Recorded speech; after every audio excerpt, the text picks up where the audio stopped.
In Halo 5 Guardians, we were perplexed by the Warden Eternal, downright frustrated even.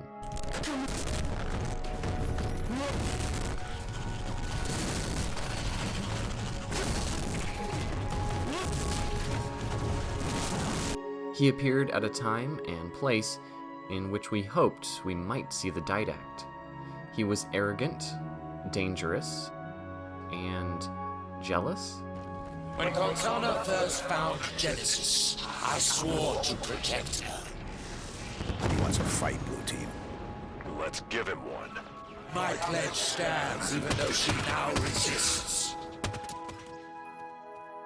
After his dissolution by Cortana, at the end of the level The Breaking in Halo 5's campaign, the last we heard of him for years was that Saren Osman, the Commander-in-Chief of the United Earth Government's Office of Naval Intelligence, intercepted a transmission about him. There was a distress call from the UNSC Sentry of El Moro, calling for help as something called the Warden Eternal attacked their ship. By 2560, he was nowhere to be seen on Zeta Halo, neither fighting against the Banished, nor lamenting Cortana's death. He disappeared in largely the same way that he entered the scene, spontaneously. So where did he come from? And where did he go? In Kelly Gay's revelatory novel, Halo Epitaph, she answers both of those questions. Now, if you're a newcomer to the series, fear not.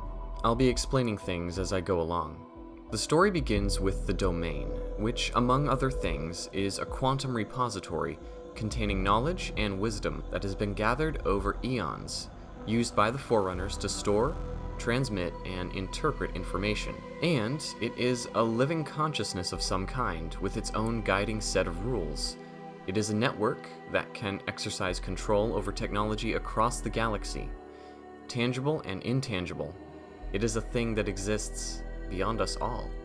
Forerunner society was divided into groups which they usually called rates, and included individuals who were known as Haruspis. The Haruspis rate was a group of enlightened Forerunners who served and studied and acted as intermediaries for the Domain, in addition to overseeing the religious and ritualistic aspects of the Domain-Forerunner relationship.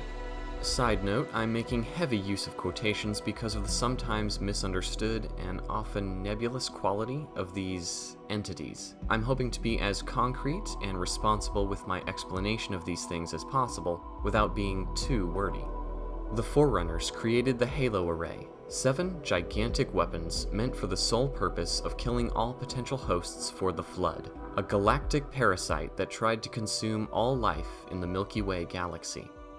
When the Halos fired, they seriously damaged the Domain, and death came to all of the Haruspices who were within range of the array, whether they were inside the Domain or not. By the end of the conservation measure, a plan enacted to reseed life in the galaxy after the Halos fired, a group of surviving Forerunners traveled to the former capital of the Forerunner Empire, a megastructure named Maethrillian. They went seeking to repair the Domain, and found the source of an artificial intelligence named Abaddon, who was intimately connected with the Domain. It was a keeper, a protector, and at times, a guide, but it had been damaged and enraged by the effects of the Halo Array. The Forerunners managed to subdue it by the self-sacrifice of one of their own, a life worker, who became the template through which the Domain revived and began healing. The Domain then scraped up the Haruspices' remains. The Warden Eternal was embodied as a Forerunner combat skin, but what about his mind? That was based on the combined essences of every Haruspis killed by Halo.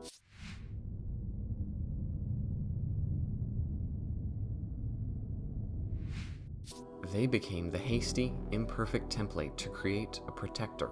Who better to serve than those with an intimate understanding and utter devotion to the Domain?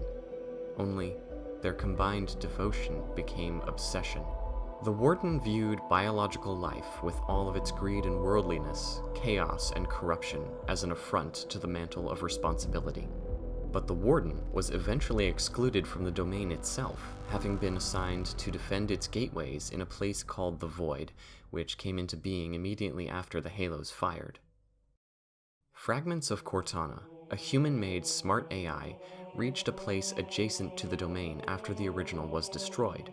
She had sacrificed herself to stop the only known living Forerunner in the 26th century when he tried to enact misguided vengeance on modern humanity.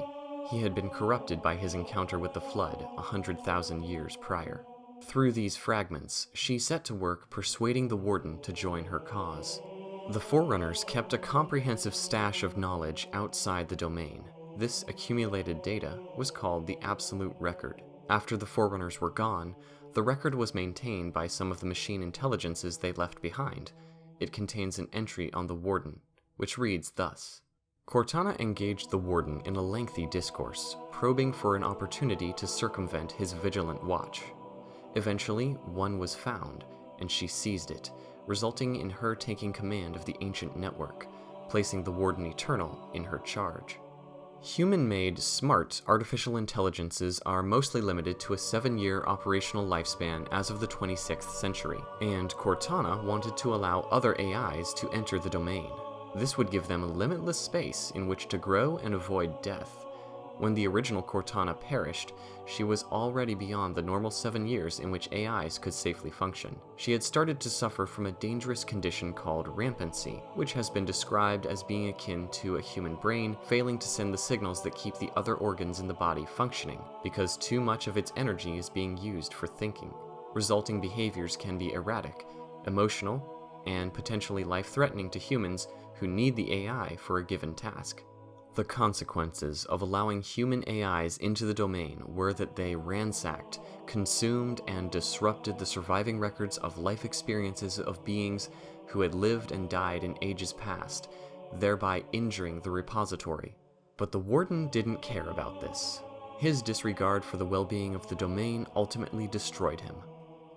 The last individual essence of a Haruspis, one who had not been killed by Halo, worked to contain and destroy the Warden in concert with the essence of the Didact, the same Forerunner whom Cortana had helped defeat when he tried to annihilate mankind.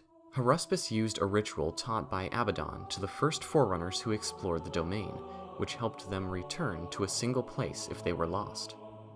With this, Haruspis summoned all of the Warden Eternal's bodies in the domain to the place I mentioned earlier, a realm adjacent to the domain. It was largely a wasteland, with some distinguishing features recreated from the physical world. It was also described as a way station and an outer boundary.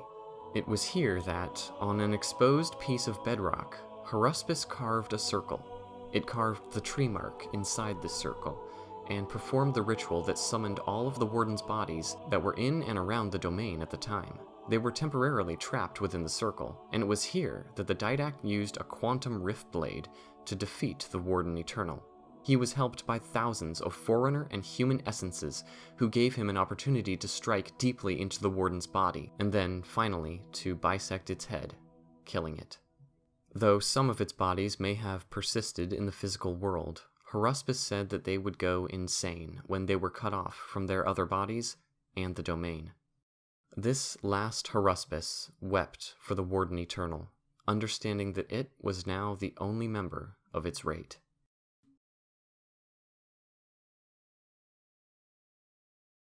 I hope that you enjoyed this video, and that you found it to be helpful and informative. The Warden was never fully explained to us until the release of Epitaph in February of 2024, and it's nice for him to have such an excellent backstory, and a satisfying, if tragic, ending. Kelly Gay is a talented writer, and I wonder if Epitaph will become my favorite novel since Eric Nylund's time. Until we meet again, remember, you are what you dare, so dare to be compassionate, forgiving, and brave.